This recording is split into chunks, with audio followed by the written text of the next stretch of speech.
My lords, ladies and gentlemen, hello and welcome back to Transport Fever 2. This is episode number 2 of our Oh Canada series, where we are based in Canada, as the name implies, around the city of Calgary and also the Rocky Mountains as well. In episode 1 we made a bit of a start. We had a few lines set up. We had 2 freight lines, road freight lines that is, haulage. One which was transporting wheat to a food factory by Calgary, and then another one which picked up the bread that was produced and that was taken into Calgary Central. We also set up 3 bus lines, one servicing the centre of Calgary, one for Calgary Southwest, and then between the centre and Southwest districts we had a bus connect system set up as well. As we left it, all of those lines were profitable and making us decent enough money for this era. So I think we made a pretty solid start and we have a strong foundation which we can build from. So we start this episode, we're sat on quite a nice hillside, looking out towards Calgary Central there in the middle of your screen. And off to the right we can see the industrial area that the map has given us, and we can also see the bridge that we built last episode as well. So let's bring up the UI so we can see the state of play. We have 1.5 million and earnings of just under 50,000 per year. I have done one modification off camera, and what I did is I've put in a passenger exchange in Calgary Central and one in Southwest Calgary as well, and I've made sure the bus lines use this exchange rather than picking up people at the bus stops to go between the 2 districts. The reason for that is, if you cast your mind back, we had a stop round about here and this one here, and the connect line would go to one. By and large it would fill up on people there, and when it got to the second one, before it went off to the southwest or vice versa, there was no room left on the coach for passengers at the second stop, so they were getting too overcrowded. So I decided to put them all into one central location, as we can see here, and it seems to be working well for me so far, so no complaints there. I have learnt a lesson, and what I've done is, rather than connect this directly onto the road, sort of like, let me show you, rather than connecting it like that for example, I've set it back and then connected it up with my own street connection, because once we unlock traffic lights we can remove them from these junctions, and that will help traffic flow a lot better in Calgary and wherever we have the exchanges set up in the future, because I found it is traffic lights that tend to cause you the most problems in creating traffic, which is a bit counterintuitive, but from my experience that seems to be the case. So in terms of future plans and plans for this episode, I'd like to try and get a first train line set up to start earning some proper money, if you know what I mean. And what I've got my eye on initially is delivering wood from this lumber mill up here down to this sawmill here in Cochrane, because that would be a fairly straightforward train line to set up. The terrain isn't great, but if we follow the contour lines as best we can, we should be able to keep costs down, and we should make sure it's not too heavy going for our early era trains, which don't pack the most punch. Now to do that we're going to need a bit more money than 1.6 million. So we have a loan of 5 million as it stands. We can extend that to 10, so that's what we're going to do straight away. Nope, wrong one. So there we go, we've now got 10 million and I'm going to pause it now. So we have 6.6 million to play with to get this line set up. So what we're going to need are 2 cargo stations, one to drop off the lumber, and want to pick it up over here. Now, given this slope here, I don't think having a station down here and then running a train line up this rather steep hill is going to work for me.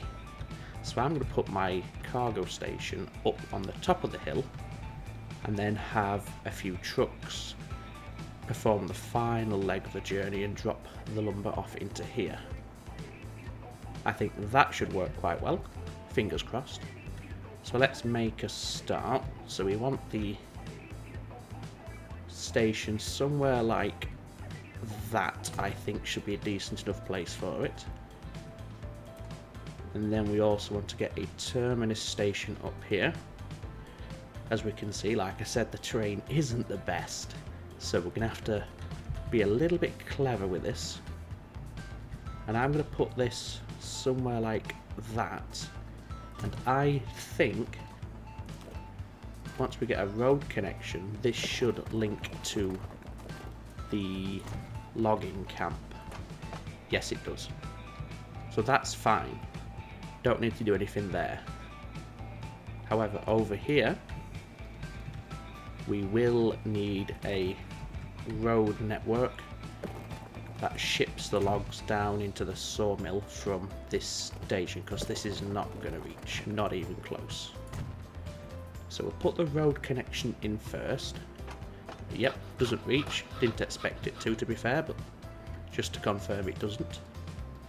And we're going to want a truck station up here as well. And I'm going to put it there. Now that will connect to the train station, as we can see. However, we only need the one platform. In fact, no, we probably will want two, because eventually the planks that are produced here will be shipped back up and then shipped out by rail to the tool factory over here. Whoops. So we'll have two platforms, even though for the foreseeable future we're only going to be using one of them. We also want an unload point down here. In fact, no, we're going to want another cargo station, because eventually we're going to need to pick up the planks that get produced. So we may as well put the cargo station down now, then it's there and we can use it for the shipment of the planks when we're in a position to do that. For now, it'll only be servicing the logs. Okay, so that's done. What we want to do now is see about this train line, and we are going to want the contour layers open for this. Now, if we go over here, we can see our train line up here sits at 210 meters, whereas down here we're at 192, so we are going to have to climb a bit.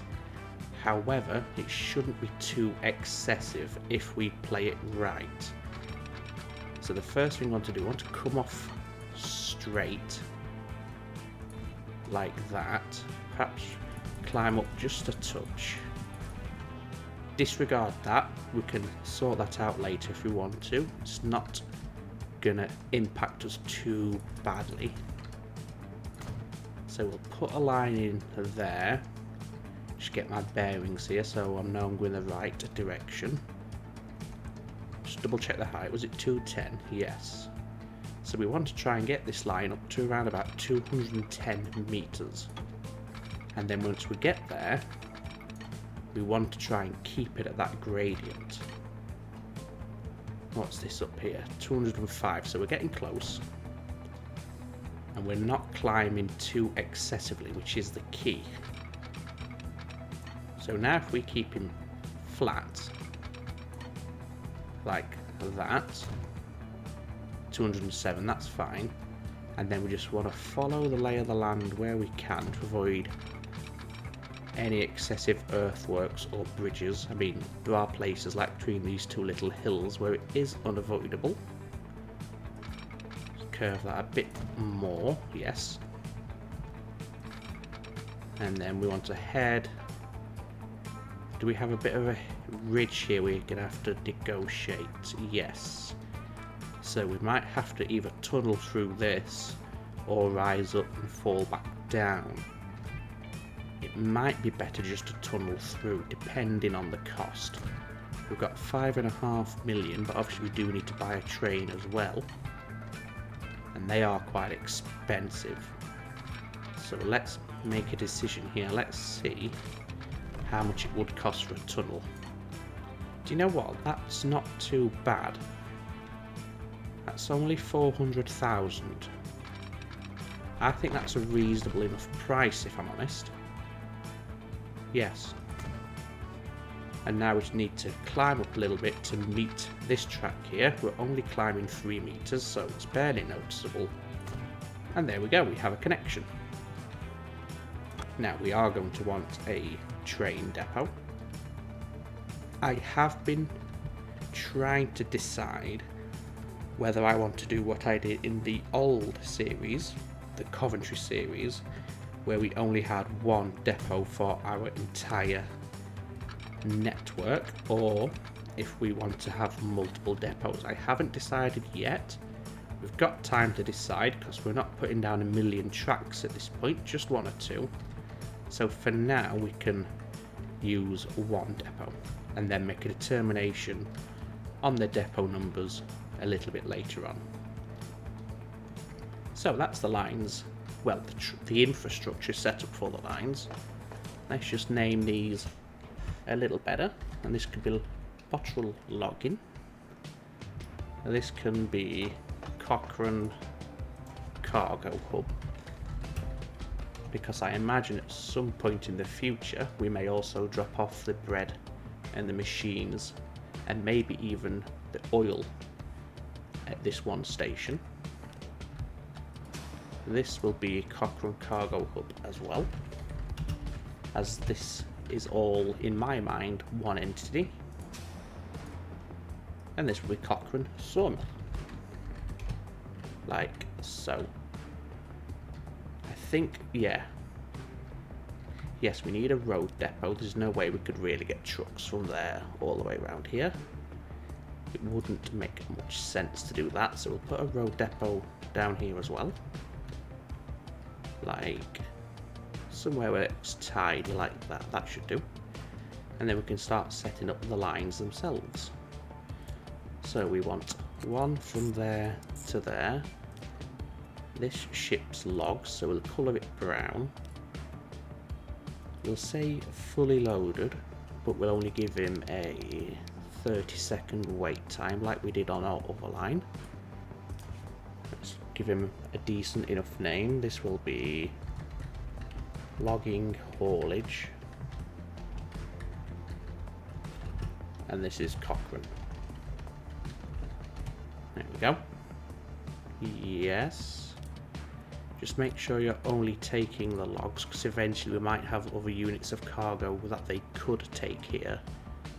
So we'll make sure we future-proof it by only selecting logs. And you don't want to load anything for the time being at the sawmill, so stick to that. In fact, we'll just do that as well. Yep. Let's get ourselves a handful of trucks for this. We don't need many. In fact, I'll say 4 should be enough for now. Colour them in, and away they go, or they will do when we unpause it.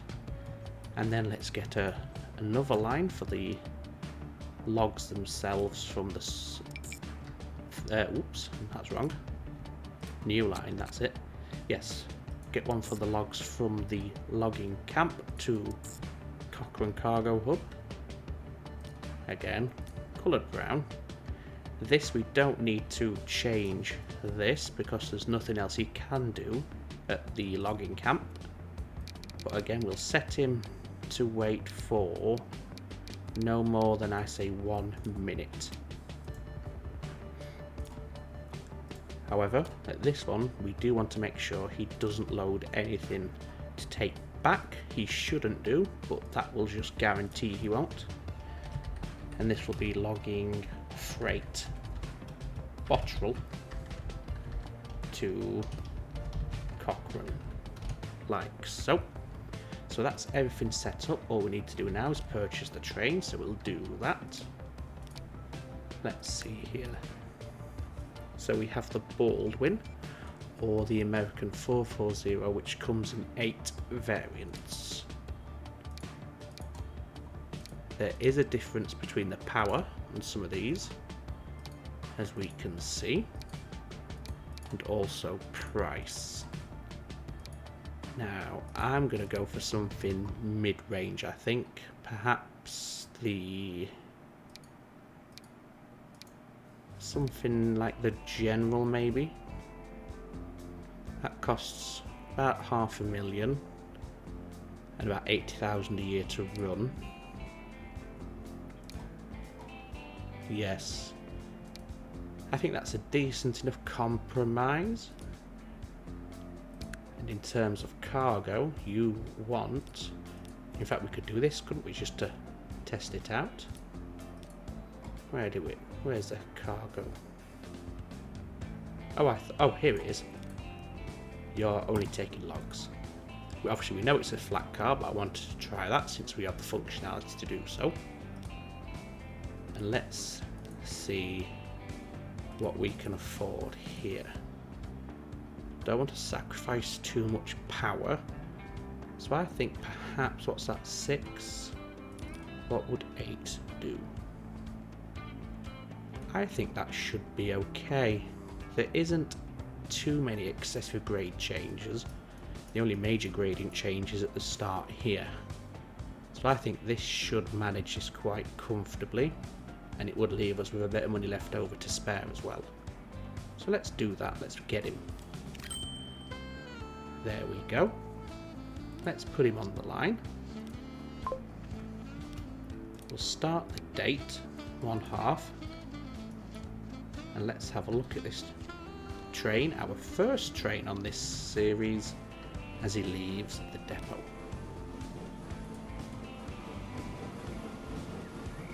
There he is, got his little nameplate there, the General. There's our driver, W and ARR. Something and something railroad. I don't know what the W and A could stand for though. Answers on a postcard, I suppose. I like the sound of the locomotive. Oop, watch yourself there, Fox. Don't want to get one over. So we'll just take a few minutes here. Just enjoy the view of the train. I can see the logs already piling up. But for now, I'll keep it stum, and you can enjoy this train in all its glory.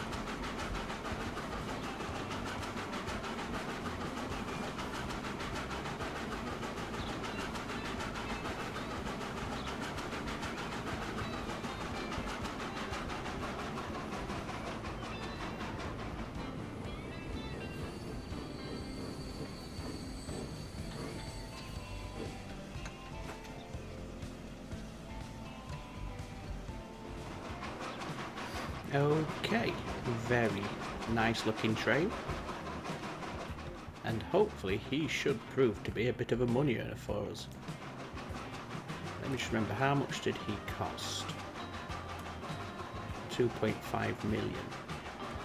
So hopefully in the not too distant future we should be able to duplicate him. Yes, we'll have to double track some of this down here, not the entire length, but perhaps about the halfway point, which is about here. We'll have a passing loop. Then we can have 2 trains running this line for increased, hopefully increased, income. As we can see, our trucks are making their way up. Obviously there's nothing for them to pick up at the moment, but they're not going to wait forever. They'll only wait for 30 seconds as per their instructions before heading on down to here. Let's just find our train. He's going to the tunnel, I believe he is. There he is now in the tunnel.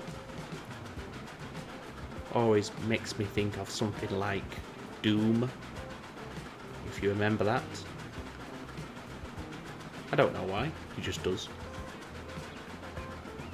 This, less so. This does not remind me of Doom, this is just very, very nice.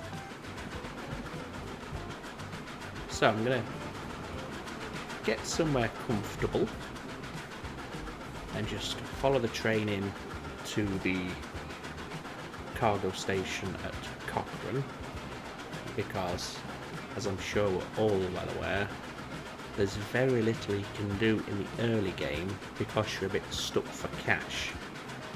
So taking the time to enjoy the views and the scenery and the map generation and the models and the trains while you're waiting for the money is a good way to pass the time without just staring at a load of icons moving around a screen for half an hour.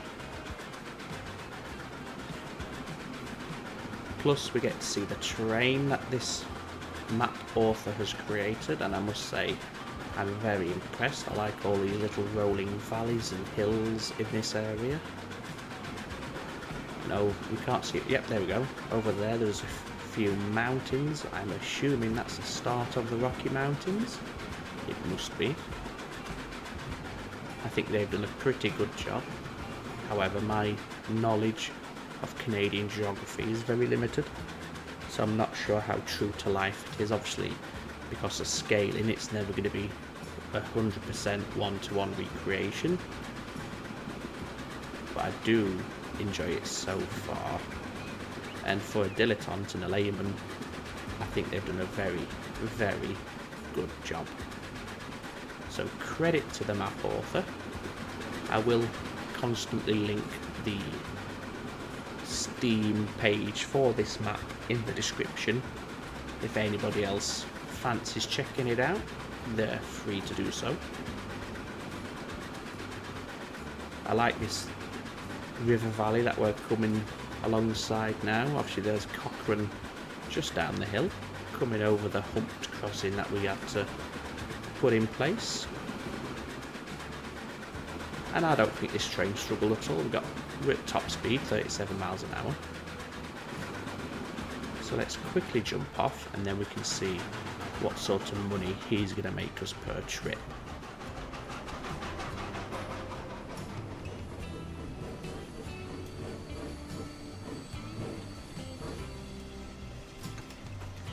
$733,000.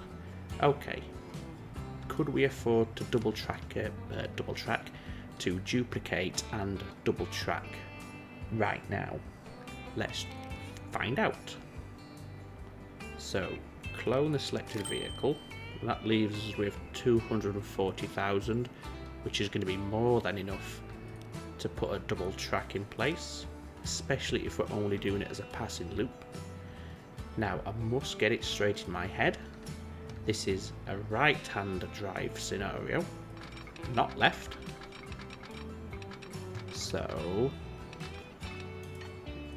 this will be your main line, and this is going to be the passing loop on the left.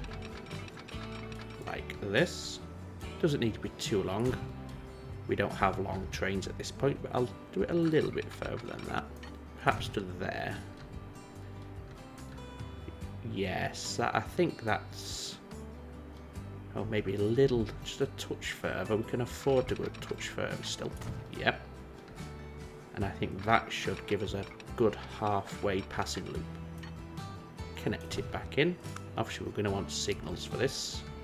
So we are right hand drive, so we want a signal there. And one at the other end, just before the tunnel. About there. There we go. Now he should be free to leave the depot, and the train over here should be free to leave the station. He is. We haven't had a first pickup of logs yet, but we do have a vehicle on the way back. So this line will start making us money as well very soon. let's just head back over to Calgary and see what's happening over here while we wait. Bring up the line statistics. As we can see, our buses are just outside of profitability. But as I said in the first episode, the main purpose of the buses for me isn't to make money, it's to keep traffic to a minimum. So I'm not too concerned by that. However, as we saw, the connection bus is just about profitable. Our wheat haulage remains very profitable at just under $500,000, as is our food delivery. As you can probably tell, the eagle-eyed amongst you, there are now more vehicles on the food delivery line. That's because this platform was full and still is, and we weren't meeting demand here. So even as it stands, with 10 vehicles, we're still falling short. So it's probably worth adding perhaps another 2 just for the time being. Obviously we are limited on funds. There we go, so we'll have 12, and we'll see if that starts to make an impact on overflow here, and also give us better numbers over here. We can fine tune and adjust later, and I think in this series I'm going to make more of a conscious effort to try and balance the line rates as best I can. So we have several lines now running. Most, if not all, are profitable. At least our major ones that I'm concerned about are profitable. So what's the next step? It's all about expansion, expansion, expansion. So let's have a look what else we've got to play with in this area. Perhaps running stone into Longview to the construction materials plant. I like how this road just terminates at a cliff face. That's quite unique. It's certainly something. But I think if we get some sort of road down into Longview, we could have a road haulage line shipping some stone to add to our coffers, because that would just happily produce stone and consume the stone all day long, even if the bricks that are produced aren't being delivered anywhere. Although saying that, we have 3 cities in the relatively nearby proximity where we could deliver the bricks. We have Black Diamond, Okotoks, maybe, and High River. So we could easily get the bricks moved on for extra money, so that could be something to consider. And obviously we can't afford anything right now, but I don't think we're gonna have enough money this episode to put a road up to here, just because of the terrain here. As we can see, it's a bit deceptive from here, but when you get down low, you can see there's quite a lot of bumps and ridges, and we'd probably need quite a few tunnels and maybe even a few small bridges to get the road over here. Just as a test, what would it cost if we went as the eagle flies? Let's have a look. 2 million. Obviously it's not going to cost us 2 million because we do less tunneling, like we have a very long tunnel here, and rather than running that tunnel we would use a contour overlay and follow the lay of the land like we did with our train line a little better. And I also think, rather than running the road this way, because here we have no choice but to tunnel, I think I would either come off this way and work my way up, or put a secondary road here and come off this way. Just because if we wanted to go from here, because of the sudden cliff, we've got no choice but to dig in. And that's going to cost money that we really don't have at this early stage. So that is probably something to do in the next episode, episode number 3. In terms of what else we could do in this episode, let me have a think and have a look. Well, at the minute, not a lot, just because we're in debt. Obviously, we've maxed out our credit facility, so we can't even extend our loan. Have you just dropped off? No, we have money coming in a second. There we go, so we're back out of debt. So with 500,000, what could we do? Let me have a look at the destinations layer. There's probably scope for a transport system between Priddis and southwest Calgary. That should be easy enough, and we should be able to afford to do that. How much would it cost to extend this with a third platform? 14,000. That's not too excessive. So we'll put an extra platform there for the Priddis line. And then over here, we'll find a nice location to put a passenger exchange. Not a truck station, that's not going to do me any good. Where would work best? Perhaps like there? Although it's a bit out of town, isn't it? Perhaps here. Like this. In fact, just to get an idea as to where we're going to go, first of all connect those two together. And yes, I want it on this side. And then if we have a road here, stay flat, and then the station, like so.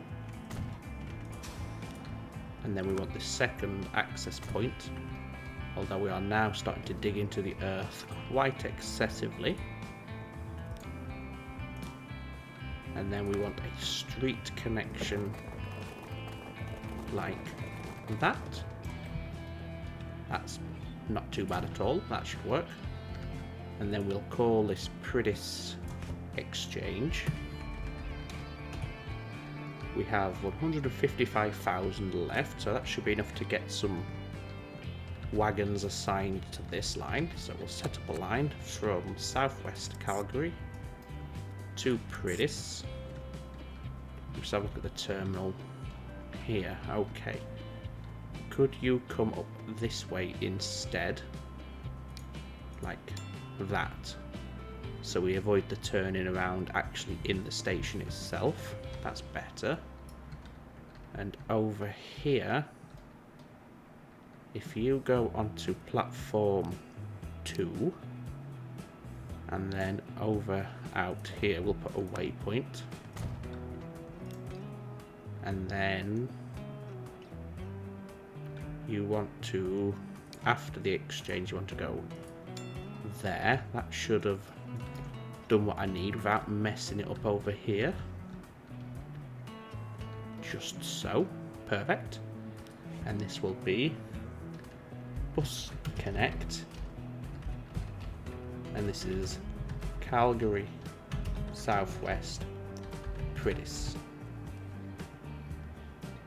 There we go. Let's get some vehicles bought for this line. Passenger, horse-drawn carriage. Shall we say 6 if we can afford it? We can just.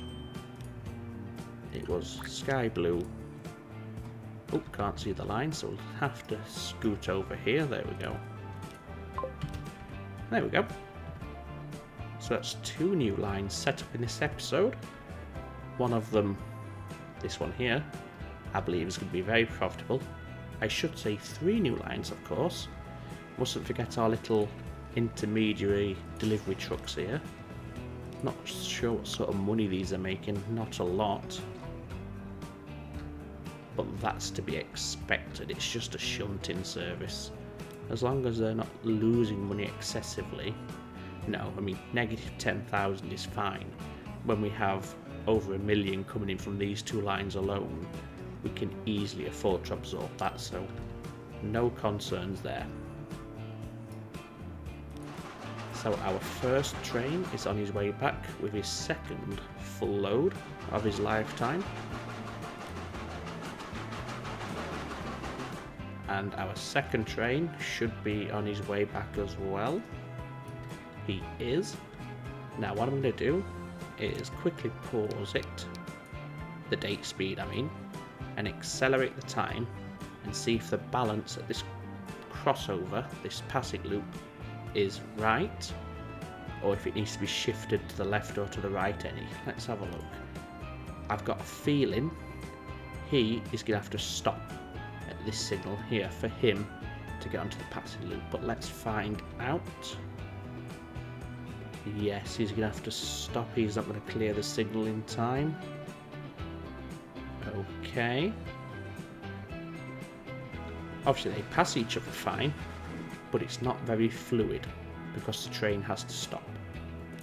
So what I will do when I can afford to is extend this just a little further, perhaps to about here, and we'll have the junction here, and that means the train who's on his way to Cochrane shouldn't have to stop, and it just keeps things flowing that little bit faster, especially in this early stages when the trains don't have the most power, so they struggle for acceleration.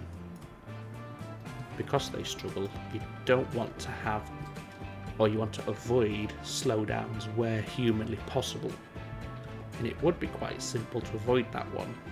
So that's what I'll do next as well. Obviously we also have the Longview stone line we're going to set up, but that should be fairly cheap. Obviously the roadworks notwithstanding. Okay, well I think that's a pretty decent place to end the second episode. We've got our first train line put in, which is always a milestone, and it's always nice to get it done nice and early. Ooh, what do we have here? The 280 Baldwin Class 56 and a horse-drawn streetcar, so we have our first tram and we have a new train. Before we end then, let's have a quick look at the train. Chances are we won't be able to afford it, but just for comparison's sake, we'll have a look. So it's more expensive as we can see, but it does have a lot higher power rating. What's the tractive effort on this train? Let me have a look. Just pin that there. Your tractive effort is... I don't know. You don't tell me. I always thought it did show you, perhaps it doesn't. Okay, that's no problem, we can check it here. The General's tractive effort is 40 kilonewtons. This is 70, so nearly double, and it is over double power. So that is definitely worth bearing in mind. But yes, that's all for the next episode. Just pause it while we do the outro so we don't have any more interruptions. Let's just take a seat at our cargo station. So yes, as I was saying, I think this is a good enough place to draw a conclusion to the second episode. We've got a couple new lines set in, and as I said, we've got our first train as well, which is always nice. We're still profitable despite running 2 trains, which is a bonus. And like we were at the end of the episode 1, I think we're in a good, strong position. We haven't messed it up yet. So, hope you enjoyed the episode. If you did, please consider leaving a like on the video. If you have any comments to make, I'd love to hear them. And if you like what I do, then it would be greatly appreciated if you consider subscribing to the channel as well. If you've already subscribed, thank you very much. As I just said, it does mean a lot and it is greatly appreciated. The support is always welcome. But for now, all that remains for me to say, as always, is ladies and gentlemen, you take very good care of yourselves. Ta-ta for now.